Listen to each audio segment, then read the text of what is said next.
I had always been a regular at the local gym, but one evening, something felt off. As I walked through the glass doors, my gaze locked onto a man in his mid-40s who was lurking in the corner.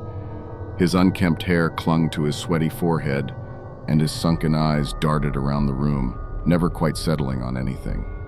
He wore a tattered black hoodie and faded jeans that seemed out of place in the brightly lit gym.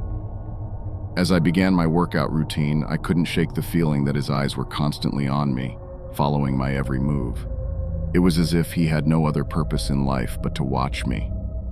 My unease grew with each passing minute, and my heart raced as I tried to focus on my exercises. Throughout the session, I noticed the creepy man slowly inching closer, always maintaining that unrelenting eye contact. My discomfort was palpable, but I wasn't sure how to handle the situation. Should I confront him? Alert the gym staff? My mind raced with various scenarios as I continued to exercise, all while keeping one eye on the unsettling stranger. As the minutes turned into hours, I decided to take a break and headed to the water fountain. The creepy man followed, mirroring my every step. I felt trapped, my adrenaline surging as I desperately searched for an escape route. My palms were sweaty and I knew I had to act fast. I hurriedly approached a group of fellow gym goers and struck up a conversation, hoping the safety of numbers would deter him. My newfound companions chatted amiably, oblivious to the man's presence. However, when I glanced back at the corner where he had been lurking, he was nowhere to be seen. My relief was short-lived, as I realized he had blended into the crowd. Panic set in as I scanned the gym, frantically searching for any sign of him.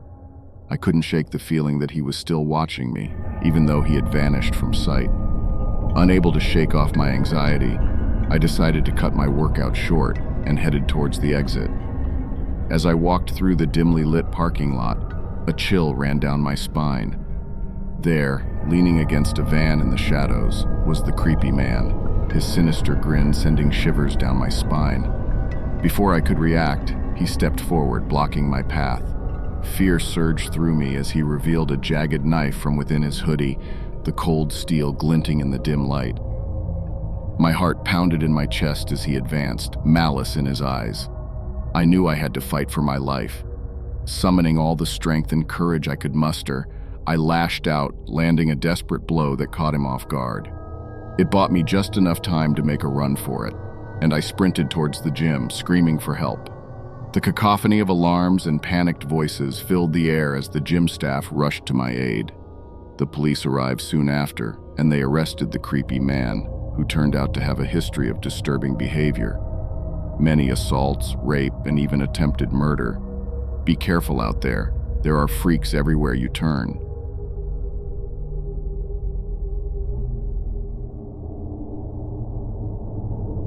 I'd been working the night shift at the gym for several months, and most evenings were uneventful, filled with the dull hum of the elliptical machines and the distant thumping of weights. But one fateful night, as the clock approached midnight, I felt a shiver run down my spine. The gym was empty, as it usually was at this hour, and I was alone at the front desk, scrolling through my phone to pass the time. That's when I heard it. A faint rustling noise coming from the dark corners of the gym. My heart quickened as I strained my ears to listen, and I called out, "Hello? Is someone there?" There was no response, but the rustling grew louder and more distinct, like the sound of someone shuffling across the rubber flooring. I grabbed the flashlight from under the desk and cautiously approached the source of the noise. As I rounded a row of exercise equipment, the overhead light suddenly flickered and died, plunging the gym into darkness. Panic welled up inside me, and I fumbled for my phone to use its flashlight. In the dim glow of my phone, I could barely make out a figure standing near the weights section. The person was tall and slender, their silhouette cast eerie shadows on the walls. "Hey, who are you? What are you doing here?" I demanded, my voice quivering with fear. The figure didn't answer, but I saw a glint of something metallic in their hand. My heart pounded as I realized they were responsible for cutting the power. I had to get out of there, but the exits were on the other side of the gym, and I didn't want to turn my back on this stranger. I slowly backed away, keeping my phone's light trained on the figure. Their movements were erratic, almost as if they were swaying back and forth. I tried to sound tough, but my voice just came out as a whimper. Without warning, the figure lunged towards me, and I stumbled backward, narrowly avoiding their attack. In the darkness, I could see the glint of the blade they held, and the realization hit me like a freight train. This person was not here for a peaceful resolution. They were here to harm me. I sprinted towards the emergency exit, my heart racing, and burst into the cold night air. My phone's light barely illuminated the parking lot, and I knew I had to call the police. As I dialed 911, I heard footsteps behind me, heavy and purposeful. The figure had followed me outside. Terrified and out of breath, I begged the operator for help, providing my location and a description of the intruder. As I hung up, I realized the footsteps had stopped. I turned around, my phone's light revealing the figure standing a few feet away. Their face was twisted into a grotesque smile, and the glint of madness in their eyes sent chills down my spine, standing there silently. Just as the figure advanced towards me, the sound of sirens filled the air, drawing closer by the second.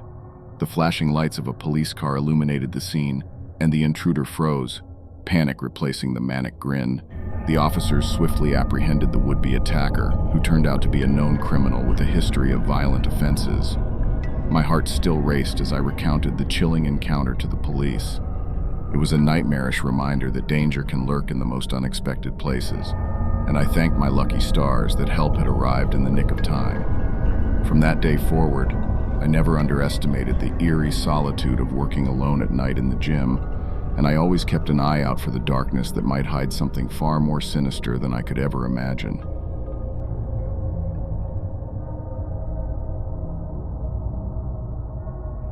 I'd always considered the gym my sanctuary, a place of solace where I could escape the daily grind and focus on self-improvement. But one evening, that sanctuary turned into a nightmare. As I was wrapping up my workout, I noticed a man, a complete stranger, watching me intently from the corner of the gym. He was maybe in his late 30s, with a mop of greasy hair that clung to his forehead and piercing, unsettling eyes. I couldn't shake the feeling that he was following my every move. My unease only grew as I headed to the locker room to change. As I stepped out of the gym, I glanced around to see if the man was still there. To my dismay, he emerged from the gym behind me, his eyes locked onto me like a predator stalking its prey. I quickened my pace, hoping to lose him in the bustling streets of the city, but he remained steadfast in his pursuit. My heart raced, and my palms grew clammy as I realized I was being followed. I decided to take a detour through a crowded shopping mall, thinking that the mass of people would deter him, but he continued to follow me, always a few steps behind. Panic set in as I realized that this man had no intention of letting me go. I needed to get home and call the authorities, but I couldn't lead him there. Desperation coursed through my veins as I hailed a taxi and gave the driver my address, hoping to lose my pursuer in the labyrinthine streets of the city. The man, however, jumped into another cab and continued to tail me. My heart pounded in my chest as I struggled to come up with a plan. I didn't want to lead this stranger to my front door, but I was so scared I couldn't think of anything else. As I arrived home, I paid the taxi driver and dashed inside, locking the door behind me. I immediately called 911, my voice trembling as I explained the situation. The dispatcher assured me that police were on their way and advised me to stay inside. I peered out the window and saw the man standing across the street, his eyes fixed on my house. The terror in my chest grew as I realized he had followed me all the way home. Minutes felt like hours as I waited for the police to arrive. The man continued to stand there, unmoving, as if taunting me. Finally, the sound of sirens pierced the silence, and a police car pulled up in front of my house. 2 officers approached the man and detained him. It turned out that the stranger had a history of stalking and mental illness. He had been wanted for several prior incidents. The police assured me that I was safe and that they would handle the situation. As they took him away in handcuffs, he shot me one last chilling glance, a sinister smile playing on his lips. In the aftermath of that harrowing encounter, I learned to be vigilant, to trust my instincts, and to never underestimate the darkness that could lurk behind a stranger's eyes.